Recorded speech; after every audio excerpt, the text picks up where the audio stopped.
The streets of London shimmer with a cold October rain. And if you think modern Halloween has atmosphere with all those inflatable decorations and LED light shows, wait until you experience the raw, flickering magic of All Hallows Eve in 1884. Tonight, we're stepping into a world where jack-o'-lanterns are carved from turnips by trembling candlelight, where fortune-telling games can determine your entire future, and where the boundary between the living and the dead feels as thin as the mist rolling off the Thames. Hey everyone, welcome back to another journey into Halloween's past. If this helps you drift off tonight, a gentle like means the world to me, and I'd love to hear in the comments where you're listening from this Halloween season. Are you tucked away in a cozy apartment? Or maybe listening from somewhere with that perfect autumn chill in the air? Find that comfortable spot, pull your blanket close, and let's step back through time together. Congratulations! You just stepped into Halloween night in Victorian London. The year is 1884. Gas lamps flicker against the gathering dusk. And tonight, the ancient traditions of All Hallows Eve pulse through the cobblestone streets like a heartbeat.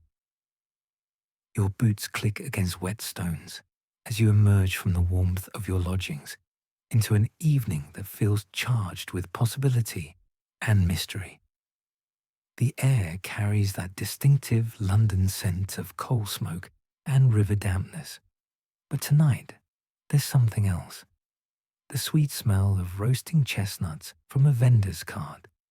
The sharp tang of carved turnips with candles flickering inside.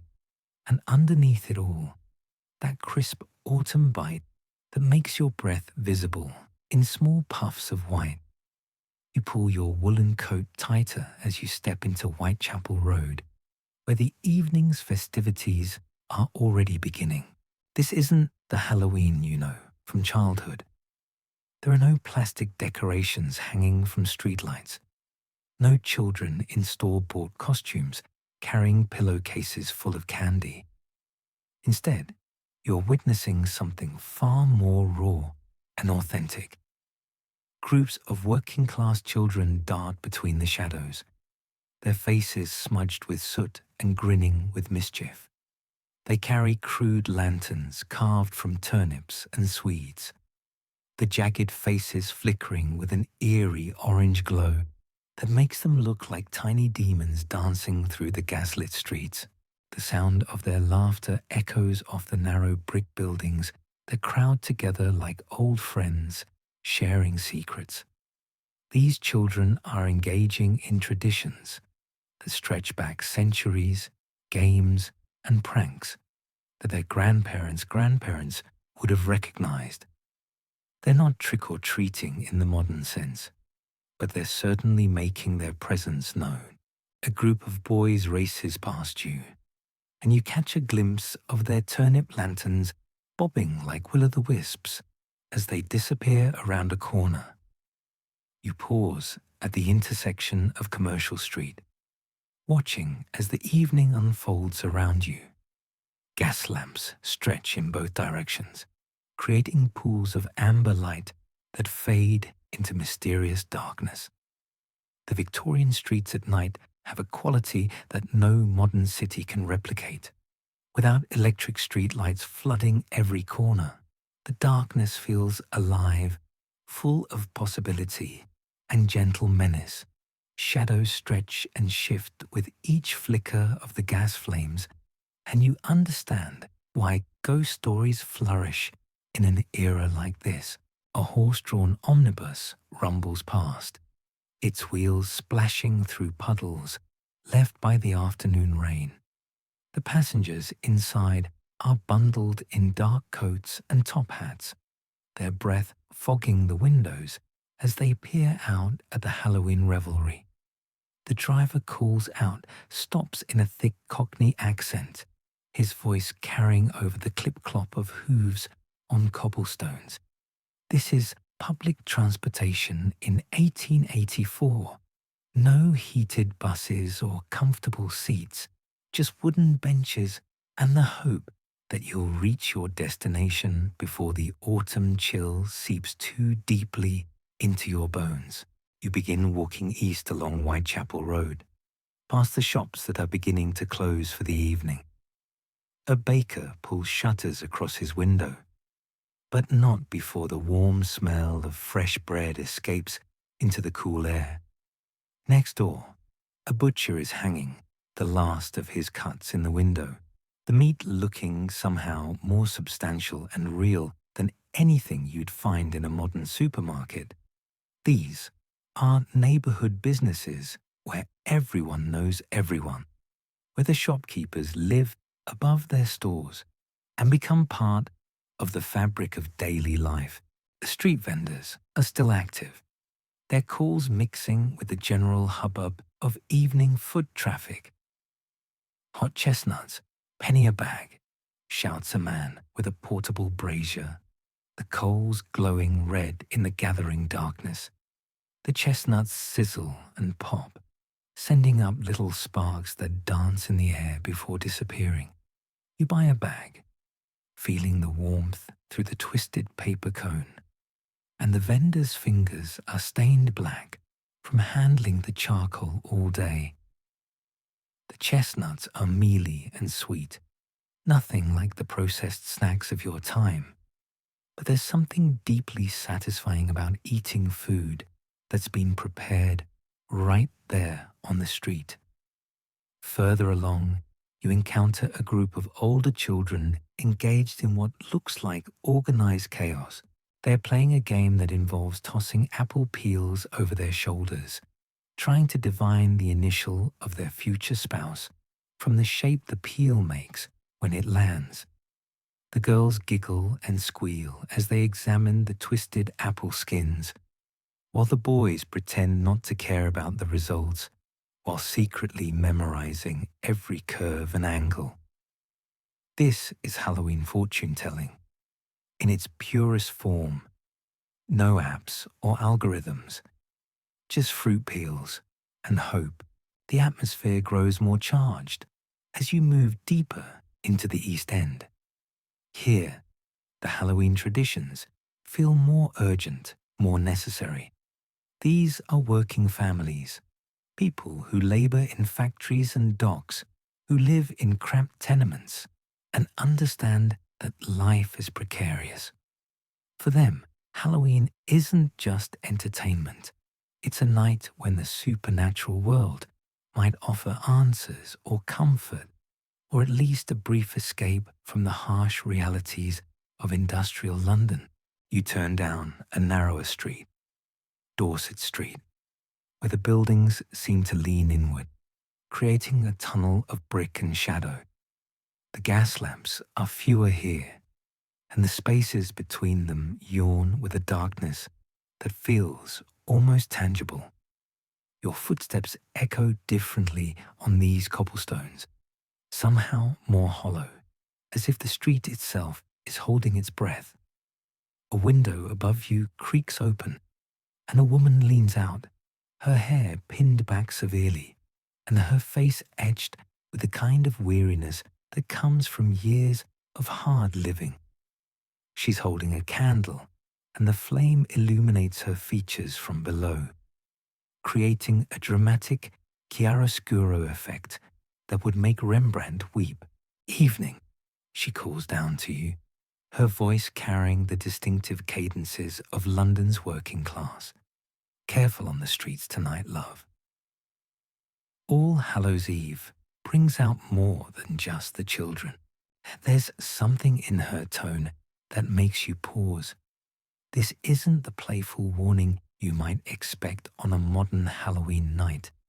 There's genuine concern there, an acknowledgement that Halloween in Victorian London carries real weight, real possibility for encounter with forces beyond the everyday world. The woman nods once and closes her window, leaving you alone with the flickering shadows and the distant sound of revelry. You continue walking, and the character of the evening begins to reveal itself in layers. This is Halloween, before it became commercialized, before it was sanitized and packaged for mass consumption. It's raw and immediate and connected to genuinely held beliefs about the supernatural world. People don't just dress up as ghosts for fun. They actually believe that Halloween night thins the veil between worlds, that spirits might walk among the living, that divination and fortune-telling carry real power. A group of factory workers passes you, heading home from their shift at the match factory. Their faces are pale with phosphorus dust, giving them an almost spectral appearance in the gaslight. They're talking quietly among themselves, and you catch fragments of their conversation. Saw something moving in the shadows by the old church. Me grandmother always said All Hallows Eve was when the dead come calling. Their voices are matter of fact, not theatrical or trying to create atmosphere. They're simply discussing the realities of their world, a world where the supernatural is woven into the fabric of everyday life. The fog is beginning to roll in from the Thames, that famous London fog that will become legendary in literature and film. But experiencing it firsthand is something entirely different. It doesn't arrive all at once like a wall, but seeps through the streets gradually, muffling sounds and blurring the edges of familiar landmarks. The gas lamps begin to develop halos, and the already mysterious atmosphere of Halloween night becomes positively otherworldly. You find yourself on Commercial Street now, where the Halloween celebrations are in full swing. A group of costermongers, the street vendors who make their living selling fruits and vegetables from carts, have set up an impromptu party in the space between their stalls. Someone has produced a concertina, and the wheezy, melancholy notes of an old ballad drift through the fog. The vendors and their families are gathered around, some singing along, others just listening, with the kind of deep attention that people give to live music when it's rare and precious. The children are still active, their turnip lanterns creating a constellation of moving lights in the mist. They've organized themselves into small groups, each with its own territory and its own set of Halloween traditions. One group is engaged in a form of trick-or-treating, but it's nothing like the organized, adult-supervised activity you know. These children are negotiating with shopkeepers and residents, offering songs or small performances in exchange for apples, nuts, or pennies. There's real skill involved, real charm and wit, as they try to convince adults to part with treats. You watch one particularly enterprising group approach a tobacco shop that's still open. The eldest child, a girl of perhaps 12 with sharp eyes and a confident bearing, steps forward to address the shopkeeper. "Evening, sir," she says, with exaggerated politeness. "Might we trouble you for a penny or two? We've got a proper Halloween song. We have. One that'll keep the spirits from troubling your shop all winter long." The shopkeeper, a middle-aged man with spectacles and ink-stained fingers, looks skeptical but amused. "A song, is it? And what makes you think I need protecting from spirits?" The girl's eyes gleam with mischief. "Well, sir, everyone knows that All Hallows Eve is when the dead walk free. And a tobacco shop, well, that's just the sort of place a restless spirit might fancy. All that smoke and warmth reminds them of better times. It does."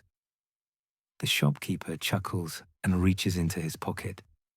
"Right then, let's hear this song of protection." The children launch into a haunting melody. their young voices harmonizing in a way that raises goosebumps on your arms. It's an old song, much older than these children, passed down through generations of Halloween celebrants. The words speak of protection from wandering souls, of keeping hearth and home safe through the long winter nights ahead. When they finish, the shopkeeper applauds and hands over several pennies. But you can see that he's genuinely moved by the performance. This is street-level Halloween in Victorian London, authentic and unmediated by corporate interests or safety committees. These children are carrying on traditions that connect them directly to their ancestors, participating in rituals that have meaning beyond entertainment. They're not just playing dress-up. They're engaging with genuine folklore, genuine beliefs about the supernatural world, and humanity's relationship to it. The fog continues to thicken as you make your way towards Spitalfields Market. The great iron and glass structure looms out of the mist like a cathedral of commerce, its Victorian Gothic revival architecture creating dramatic silhouettes against the gas-lit sky. During the day, this is one of London's busiest markets, filled with vendors selling everything from vegetables to fabric to livestock. But tonight, on Halloween, it takes on an entirely different character. The market buildings are mostly empty now, but they're not abandoned. Groups of local residents have claimed spaces within the covered areas, setting up informal Halloween celebrations that spill out from the shadows between the iron pillars.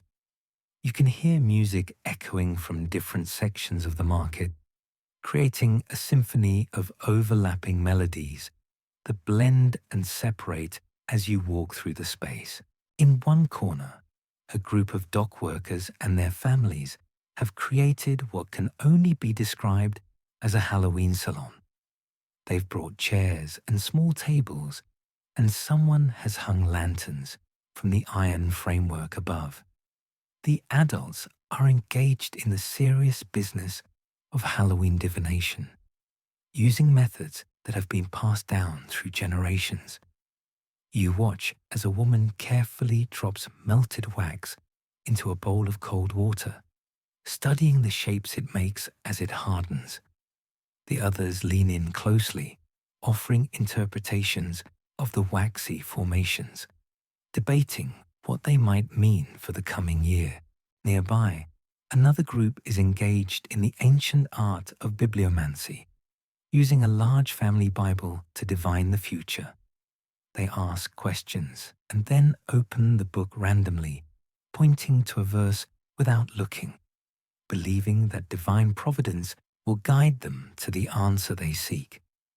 The process is conducted with genuine reverence. These aren't parlor games, but sincere attempts to glimpse what lies ahead. The children here are engaged in their own Halloween traditions, many of which involve apples in various forms. Apple bobbing is in full swing, with a large wooden tub filled with water and floating fruit. The children take turns trying to catch apples with their teeth, emerging dripping and laughing, their faces red from the cold water and the effort. But this isn't just fun and games. There are rules and meanings attached to the activity. Which apple you catch, how many attempts it takes, whether you succeed at all. These details are carefully noted and interpreted according to traditional folklore.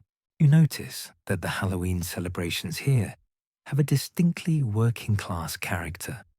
There's no pretense or artificial elegance, just honest enjoyment of ancient traditions adapted to urban life. The costumes, such as they are, consist mainly of masks made from paper or cloth, or simply soot smeared on faces to create dramatic effects. The emphasis is on participation rather than presentation, on community rather than individual display. The fog has now become thick enough to muffle sounds and transform the familiar into the mysterious. Gas lamps appear as glowing orbs floating in grey nothingness, and people emerge from and disappear into the mist like characters in a gothic novel. The Halloween atmosphere is perfect, the kind of authentic spookiness that no modern special effects can replicate. This is real fog, real darkness, real mystery created by the intersection of weather, lighting, and urban environment. As you leave the market and head back toward the main thoroughfares, you begin to understand how Halloween in Victorian London differs from its modern counterpart. There's no central organization, no official events or sanctioned activities. Instead, the celebration emerges organically from the community itself, shaped by local traditions, economic circumstances, and genuine beliefs about the supernatural world. It's messier and more chaotic than modern Halloween, but also more authentic and more deeply rooted in actual cultural meaning. The evening is still young, and the Halloween celebrations are far from over. As you walk through the fog-shrouded streets, you can hear the sounds of festivities continuing in houses and public spaces throughout the East End. There are ghost stories being told by firelight, fortune-telling games that will continue until dawn, and children whose Halloween adventures are just beginning. This is Halloween as it was meant to be experienced, not as a consumer holiday, but as a genuine encounter with mystery, tradition, and community. The night stretches ahead of you, full of possibility and wonder, and you're just beginning to understand what All Hallows' Eve truly means in this gaslit world of Victorian London. As you walk deeper into the labyrinth of Victorian London's Halloween night, the fog transforms familiar streets into something altogether more mysterious. The gas lamps now struggle against the thickening mist, their amber glow creating soft halos that seem to float suspended in grey nothingness. You find yourself on Brick Lane, where the scent of curry and spices from the immigrant kitchens mingles with the autumn air, creating an exotic backdrop to this most English of Halloween evenings. Here, the Halloween celebrations take on a different flavour entirely. The Bengali and Jewish families who've made this area their home have woven their own traditions into the fabric of All Hallows' Eve. You pause outside a small synagogue where elderly men in long coats are telling stories in Yiddish to a circle of wide-eyed children. Though you can't understand the words, the cadence is unmistakably that of ghost stories, the universal rhythm of supernatural tales that transcends language barriers. A window above creaks open, and a woman calls down in heavily accented English. "You there, stranger? Come up for a glass of something warm. No one should wander alone on such a night." There's something irresistible about the invitation, the promise of warmth and community on this fog-shrouded evening. You climb the narrow wooden stairs, each step creaking a greeting, until you reach a door painted bright blue to ward off evil spirits.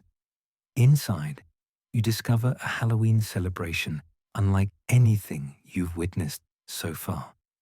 The small apartment is crowded with families from the building, adults and children squeezed together around a table laden with an extraordinary mixture of foods. There are traditional English Halloween apples and nuts, but also honey cakes that glisten in the candlelight, glasses of steaming tea that smell of cardamom and cinnamon, and plates of sweets that sparkles. A womanler with crystallized sugar, the host with kind eyes and hands stained with flour, explains in her careful English that tonight they tell the stories of the old country alongside the ghost tales of their new home. Halloween, she says, is when all the spirits walk. Yes, the spirits of our grandmothers from the villages we left behind. They come to see how we keep the old ways alive in this new place. A teenage girl stands and begins to tell a story that weaves together elements you recognize and others that are entirely foreign. She speaks of a ghostly rabbi who appears each year on the anniversary of his death, not to frighten, but to ensure that the sacred books are being properly cared for. The children listen with the same rapt attention you saw earlier in the evening. But there's an additional layer here, a sense that these stories aren't just entertainment, but vital links to a homeland many of these families will never see again. The fog outside has grown so thick that when you look out the window, you can barely make out the building across the narrow street. It's as if the entire world has been reduced to this warm, crowded room with its mixture of languages, traditions, and the universal human need to tell stories that make sense of the mysterious world around us. This is Halloween as a melting pot, where ancient traditions from different cultures blend and create something entirely new. When you finally leave this impromptu gathering, your pockets heavy with sweets and your heart warm with unexpected hospitality. The fog seems to have developed a life of its own. It swirls around the gas lamps like ghostly dancers, and every sound is muffled and transformed. The clip-clop of horse hooves becomes a rhythmic drumbeat emerging from nowhere and fade into nothing. Footsteps approach and recede without revealing their owners.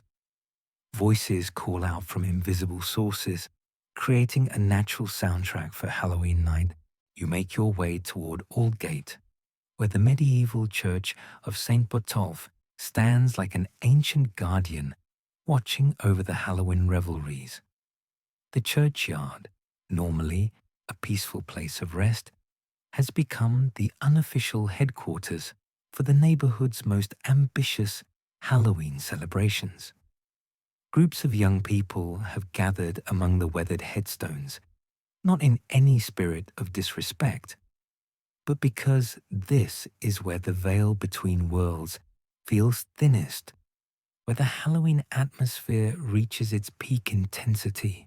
Someone has brought a concertina, and the melancholy notes of an old ballad drift through the fog. The song is one you half remember, something about lovers separated by death who meet again on All Hallows' Eve. The melody weaves between the headstones, creating an atmosphere that's simultaneously mournful and beautiful, spooky and romantic. A young woman in a dark shawl approaches you, her eyes bright with mischief and perhaps a touch of gin. "Care to try your luck with the cards, dearie?" she asks, producing a worn deck from her reticule. Halloween night's the best time for seeing what's to come. The spirits whisper the truth to those who know how to listen. You find yourself sitting on a relatively dry patch of ground, using a flat headstone as a makeshift table. The fortune teller spreads the cards with practiced efficiency, their backs decorated with intricate patterns that seem to shift and move in the flickering light of her small lantern. These aren't the colorful tarot cards you might expect, but a simple deck of playing cards, each one imbued with meaning through generations of use and belief. "Ah," she says, turning over the first card, the Queen of Hearts. "There's love in your future, but it comes with complications." She continues turning cards, weaving a story that's part genuine divination, part shrewd observation of your reactions, and part theatrical performance for the small crowd that has gathered to watch. Whether you believe in her predictions or not, there's something undeniably compelling about this most Halloween of experiences. Sitting in a foggy Victorian churchyard while a mysterious woman reads your future by candlelight. The fog continues to thicken as the night progresses, transforming London into something from a gothic novel. You can hear the distant sound of Big Ben chiming the hour, though the great clock tower is completely invisible in the mist. The sound seems to come from everywhere and nowhere, a reminder that time continues its march even when the world has become as mysterious and uncertain as a dream. You leave the churchyard and find yourself on Leadenhall Street, where the grand Victorian architecture looms out of the fog like the backdrop for a ghost story. The buildings here are taller and more imposing, their windows glowing with gaslight that creates dramatic patterns of light and shadow on their elaborate facades. This is commercial London, the heart of the Empire's business district. But even here, the Halloween spirit has taken hold. A group of clerks and office workers, still in their formal attire despite the late hour, have gathered outside a public house that's spilling warm light and laughter into the fog. They're engaged in a spirited debate about the existence of ghosts, their voices carrying the confidence that comes from education and the skepticism of the modern Victorian mind. Yet even these rational men of business seem affected by the atmosphere of Halloween night, glancing nervously into the fog-shrouded shadows and speaking in hushed tones about things they claim not to believe. Inside the pub, the Halloween celebration has taken on a distinctly masculine character. The bar is crowded with men from various walks of life, all united by the universal appeal of ghost stories and strong drink. A barrister in his wig and robes is regaling a circle of listeners with a tale about a haunted courthouse, while nearby a group of dock workers are sharing supernatural experiences from the Thames waterfront. The publican, a stout man with mutton chop whiskers and a voice trained to carry over the loudest crowd, has declared that tonight all drinks come with a ghost story. No tale, no ale, he announces with a grin, and the patrons rise to the challenge with enthusiasm. The stories that emerge range from the genuinely chilling to the hilariously embellished, but each one adds to the growing atmosphere of supernatural possibility that seems to permeate the foggy night. You nurse a pint of bitter, the taste of hops and tradition, listening to tales that blur the line between fact and fiction. A merchant sailor describes seeing phantom ships in the fog of the North Sea. A night watchman tells of footsteps that follow him through empty streets, always staying just out of sight. A gentleman claims his deceased wife still arranges his morning tea, setting out the cup and saucer in precisely the same manner she did in life. What strikes you most about these stories is their matter-of-fact delivery. These aren't campfire tales told for shock value, but accounts shared with the casual confidence of men discussing the weather.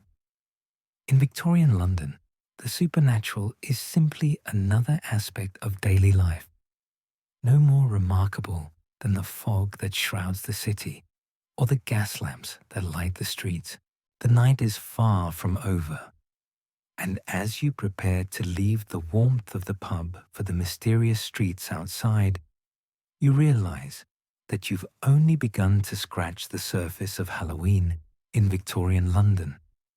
Each neighborhood, each social class, each community has its own way of marking All Hallows Eve, and the fog-shrouded city seems to contain infinite possibilities for supernatural encounter and traditional celebration. The publican calls out a final toast as you reach the door. To All Hallows Eve, when the dead walk free, and the living remember what it means to be alive. The crowd raises their glasses with enthusiasm, and you step back into the fog with their laughter and warmth still echoing in your ears. Outside, the fog has reached an almost supernatural thickness. You can barely see your own hand extended in front of your face, and the familiar sounds of the city have become muffled and strange. This is the famous London fog that will inspire countless ghost stories and mystery novels, but experiencing it firsthand on Halloween night gives you a new appreciation for why it captured the Victorian imagination so completely. You make your way carefully along the invisible street, guided only by the occasional gas lamp that emerges from the mist like a beacon. The fog seems to have its own geography, thick in some places and thin in others, creating pockets of visibility that appear and disappear without warning. In one such clearing, you glimpse a horse-drawn hearse, making its way slowly through the night, the driver hunched on his seat like a figure from a nightmare, though you realize he's probably just trying to navigate safely through the impenetrable mist. The sound of church bells begins to ring out across the city, not the regular chimes marking the hour, but the irregular, almost musical pattern that announces All Hallows Eve is reaching its peak. From invisible towers throughout London, the bells create a symphony of bronze and iron that seems to give voice to the fog itself. It's a sound that makes your spine tingle, not with fear, but with the recognition that you're experiencing something genuinely magical, a moment when the ordinary world has transformed into something from legend. You make your way through the fog toward what you hope is Fleet Street, though in this supernatural mist, every direction seems equally mysterious. The sound of your own footsteps becomes your primary compass, echoing off invisible buildings that loom like sleeping giants in the grey void. Somewhere in the distance, you hear the rumble of late-night omnibuses still making their rounds, their drivers navigating more by instinct and decades of experience than by sight. A church clock strikes 11, though you can't tell which church or from what direction the sound originates. The fog has transformed London into an acoustic puzzle where familiar landmarks exist only as disembodied sounds floating through the mist. You pause at what feels like a major intersection, listening for clues about your location.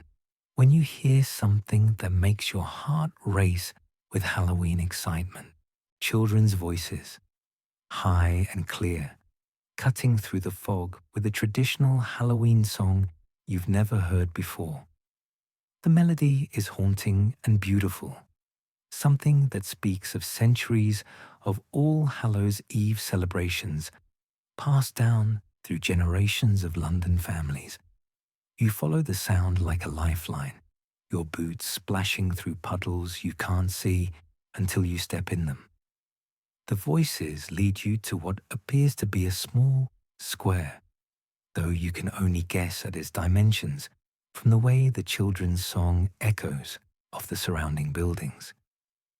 Through the fog, you begin to make out the warm glow of multiple lanterns, creating a soft amber island of light in the grey sea of mist. As you draw closer, the scene that emerges is like something from a dream. 20 or 30 children have gathered in this hidden pocket of London, their turnip lanterns creating a constellation of flickering faces that grin and grimace in the dancing light. They're performing what can only be described as a Halloween pageant, acting out ancient stories about spirits and harvest celebrations with the kind of unself-conscious joy that only children possess. Their costumes are simple but effective. Sheets draped to create ghostly figures, soot smeared on faces to suggest otherworldly visitors, paper masks painted with expressions that range from comical to genuinely spooky. One little girl, perhaps 8 years old, stands in the center of the group wearing a crown made of autumn leaves and berries.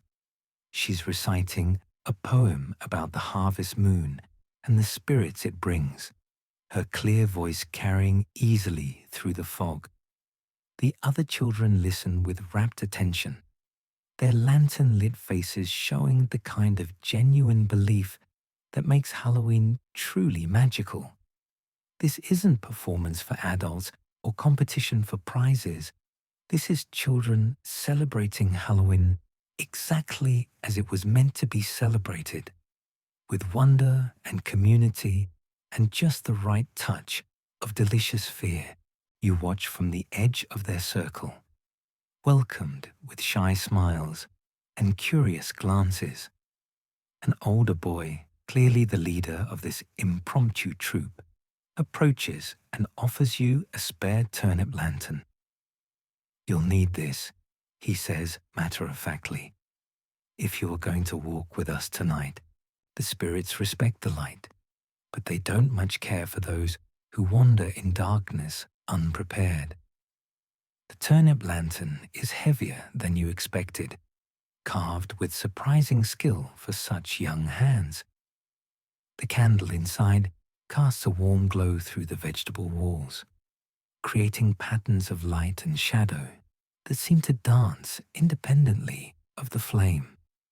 Holding it feels like carrying a piece of authentic Halloween magic, connecting you directly to traditions that stretch back long before electric lights and mass-produced decorations transformed the holiday into something more commercial and less mysterious.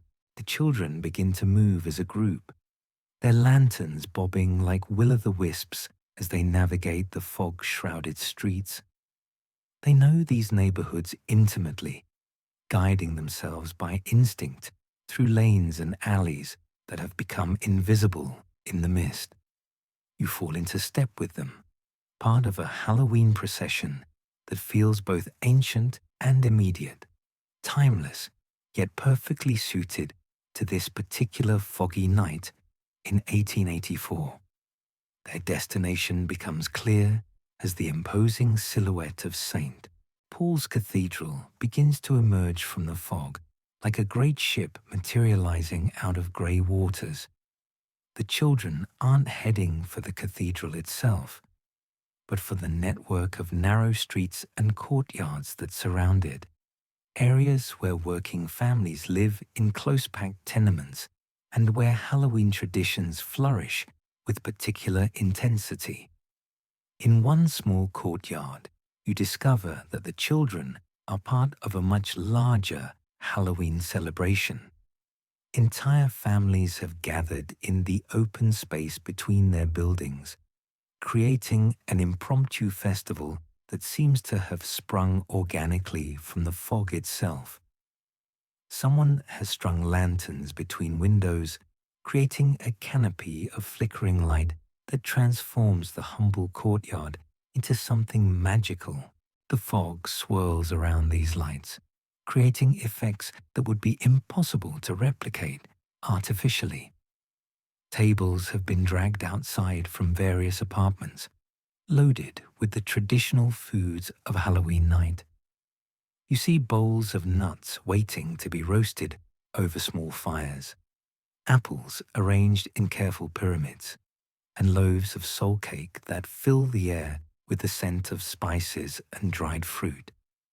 Women in shawls and men in their working clothes move between the tables, sharing food and stories with the easy familiarity of neighbors who genuinely care for one another. This is Halloween as a community celebration, not as individual family events or commercial enterprises. Everyone contributes something, whether it's food, stories, musical entertainment, or simply their presence and enthusiasm. Children dart between the adults, their energy barely contained by the late hour and the mysterious atmosphere. Teenagers cluster in corners, using Halloween as an excuse for the kind of socializing that might be frowned upon at other times of the year. You accept a cup of mulled cider from a woman whose face is weathered by years of hard work, but whose eyes sparkle with Halloween mischief. The drink is perfect for the cold, foggy night, warming you from the inside and filling your head with the sense of cinnamon, nutmeg, and cloves. It tastes like autumn distilled into liquid form, sweet and complex and somehow exactly right for this moment.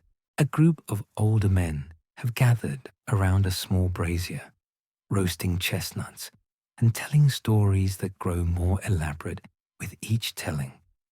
You catch fragments of their tales as you move through the crowd, stories of ghostly encounters on London Bridge, of phantom carriages that appear in the fog, of spirits who return each Halloween to settle unfinished business.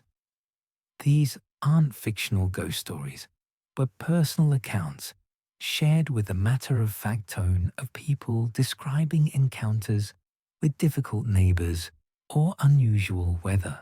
The fog continues to thicken, creating an increasingly surreal atmosphere. People appear and disappear like characters in a supernatural tale, emerging from the grey void to share a laugh or a story before vanishing back into the mist. The lanterns create pools of warmth and visibility, but beyond their reach the world has become unknowable, full of possibilities and mysteries. A fiddle appears from somewhere in the crowd, its melancholy notes cutting through the fog with surprising clarity. Soon other instruments join in, a concertina, a penny whistle, someone keeping time with spoons against a wooden crate. The music they play is old, much older than the Victorian era, tunes that speak of harvest celebrations and seasonal changes that go back to the very roots of human civilization. Couples begin to dance, despite the fog and the confined space, moving with the easy grace of people for whom music and movement are natural expressions of joy. Their faces are flushed with warmth and cider, and the simple pleasure of community celebration. Children weave between the dancers, adding their own interpretations of the music, while older residents clap and sing along from their seats around the courtyard's perimeter. You find yourself pulled into the dancing, guided by hands that appear out of the fog to spin you in circles that make the lantern light blur into trails of gold and amber. The fog becomes part of the dance, swirling around the moving figures like a supernatural partner, creating effects that seem more magical than anything modern special effects could achieve. This is Halloween at its most essential, a celebration that brings community together in the face of mystery and darkness. As the fog begins to thin with the approaching dawn, you feel the magical intensity of Halloween night slowly settling into memory. The lanterns burn lower now, their turnip faces growing dim as candles sputter toward their end. The music softens to gentle humming, and even the most energetic children begin to yawn between their Halloween songs. You make your way through the quieting streets of Victorian London, your own turnip lantern, casting one last warm glow against the lifting mist. The gas lamps flicker like tired eyes, and you can hear the distant sound of church bells, marking the early hours of All Saints' Day. Halloween 1884 is drawing to its close, but the memories you've gathered will warm you long after the fog clears. This is what Halloween was before it became wrapped in plastic and powered by batteries. This was community and mystery, tradition and genuine wonder, all woven together on a night when London itself became a character in the greatest ghost story ever told. Sweet dreams, and may your own Halloween nights be filled with just a touch of that Victorian magic.